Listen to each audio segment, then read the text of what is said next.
Charlie Chopra ये एक mystery thriller series है जो सोनी लिव पर रिलीज हुई और मैं आप लोगों को यह भी बता दूं कि इस सीरीज की टोटल 6 एपिसोड्स हैं और हर एपिसोड ही 35 से 50 मिनट के बीच की है। और अब फाइनली मैं ये सीरीज देख चुका हूं और अब मैं आप लोगों से अपने इस रिव्यू के जरिए मेरा इस सीरीज को देखकर जो भी एक अच्छा या बुरा एक्सपीरियंस रहा है वो शेयर कर रहा हूं। तो चलिए बिना टाइम वेस्ट करे बात कर लेते हैं कि मेरा इस सीरीज को देखकर एक्सपीरियंस कैसा रहा। तो पहले तो मैं आप लोगों को इस सीरीज की कहानी के बारे में थोड़ा बहुत बता देता हूं। आप इस सीरीज में देखेंगे एक लड़की चार्ली की कहानी जिसके मंगेतर यानी फियोंसे को पुलिस मर्डर के केस में पकड़ लेती है और फिर चार्ली खुद से इस मर्डर मिस्ट्री को सॉल्व करने का फैसला करती है और फिर उसके बाद कहानी में क्या कुछ होता है वो सब जानने के लिए आपको देखना होगा इस सीरीज। और अब इस वीडियो में आगे बढ़ने से पहले एक छोटी सी रिक्वेस्ट, वीडियो को लाइक और चैनल को सब्सक्राइब जरूर करें। सब्सक्रिप्शन बिल्कुल फ्री है, आपके कोई पैसे नहीं जाने हैं, लेकिन मुझे मोटिवेशन मिलती रहेगी कि मैं आगे भी आप लोगों के लिए ऐसी ही वीडियोस लाता रहूं। तो प्लीज चैनल को सब्सक्राइब और वीडियो को लाइक करना मत भूलें। अब बात करें कि मेरा एक्सपीरियंस इस सीरीज को देखकर कैसा रहा। तो देखो, जो कहानी मैंने अभी आप लोगों को इस सीरीज की बताई है वो सुनकर आप ये समझ ही गए होंगे कि ये सीरीज असल में एक हू डन इट मिस्ट्री है और ये सीरीज बेस्ड है एक नॉवेल पर। और जिस नॉवेल पर ये सीरीज बेस्ड है वो नॉवेल तो मैंने नहीं पढ़ा है,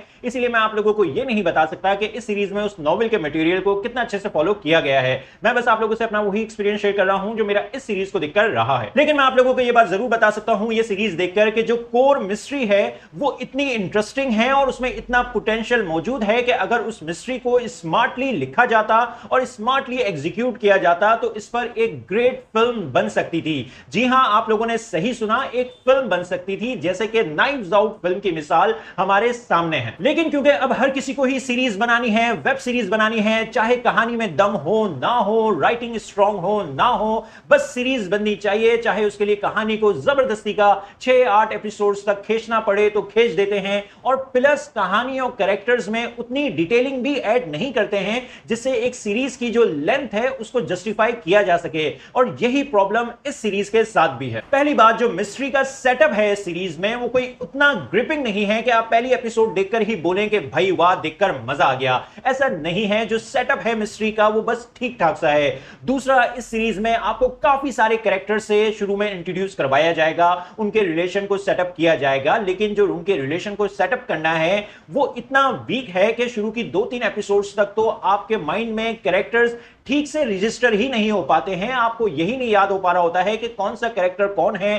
किसका किसके साथ क्या रिलेशन है और किस वक्त कौन से कैरेक्टर की बात हो रही है। आपको शुरू की 2-3 एपिसोड्स लगेंगी कैरेक्टर से पूरी तरह से एडजस्ट होने में और फिर उसके बाद पूरी सीरीज भी खत्म हो जाएगी, लेकिन आप कैरेक्टर्स में इमोशनली इन्वेस्ट नहीं हो पाएंगे। तो जब आप कैरेक्टर्स में ही इमोशनली इन्वेस्ट नहीं होते हैं तो फिर कहानी में चाहे जितने बड़े बड़े ट्विस्ट एंड टर्न्स ही क्यों ना डाल दिए जाएं, वो ट्विस्ट एंड टर्न्स और बिग रिवील्स वो इमोशनल इंपैक्ट क्रिएट नहीं कर पाते हैं जो कि असल में उनको करना चाहिए था। और यही प्रॉब्लम इस सीरीज के साथ भी है। और बस यही नहीं, इस सीरीज में जो मेन कैरेक्टर है चार्ली का, वो आपको इस सीरीज में बहुत सी जगह फोर्थ वॉल ब्रेक करती हुई नजर आएगी और डायरेक्ट हम ऑडियंस से बात करती हुई नजर आएगी। और इस टेक्निक का यूज इसलिए किया जाता है ताकि ऑडियंस उस कैरेक्टर के और ज्यादा करीब हो सके, उसके माइंड को समझ सके और एक तरह से ऑडियंस उस कैरेक्टर का एक इनविजिबल फ्रेंड बन जाए। लेकिन यहां पर इस टेक्निक को भी अच्छे से यूज नहीं किया गया है। और खास तौर पर शुरू के एपिसोड्स में जब चार्ली का कैरेक्टर फोर्थ वॉल ब्रेक कर डायरेक्ट हमसे बात कर रहा होता है तो वो देखकर बहुत अजीब लग रहा होता है। और मोस्टली फोर्थ वॉल ब्रेक कराकर कैरेक्टर से वन लाइनर का यूज करवाया गया है ताकि एक कॉमेडी क्रिएट की जा सके, लेकिन वो वन लाइनर भी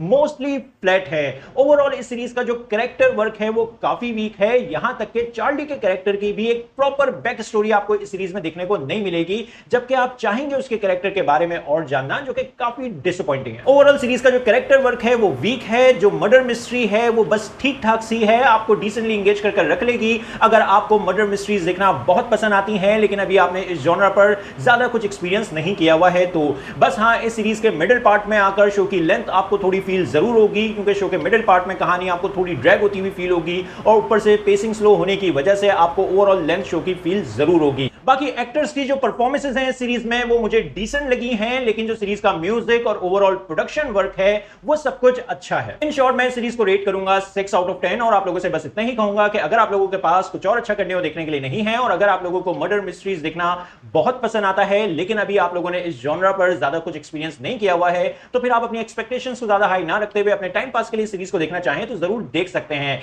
बाकी जो एक प्रो ऑडियंस है वो चाहे तो इस सीरीज को स्किप कर सकती है और हां, आप चाहें तो ये सीरीज फैमिली के साथ भी देख सकते हैं। बस थोड़ी बहुत गालियां आपको इस सीरीज में सुनने को जरूर मिलेंगी। और अच्छी बात यह है कि इस सीरीज के सीजन 1 में ही जिस केस की इन्वेस्टिगेशन चल रही होती है उस केस को कंप्लीट कर दिया गया है, इसीलिए आपको इस सीरीज के सीजन 2 के रिलीज का वेट नहीं करना पड़ेगा।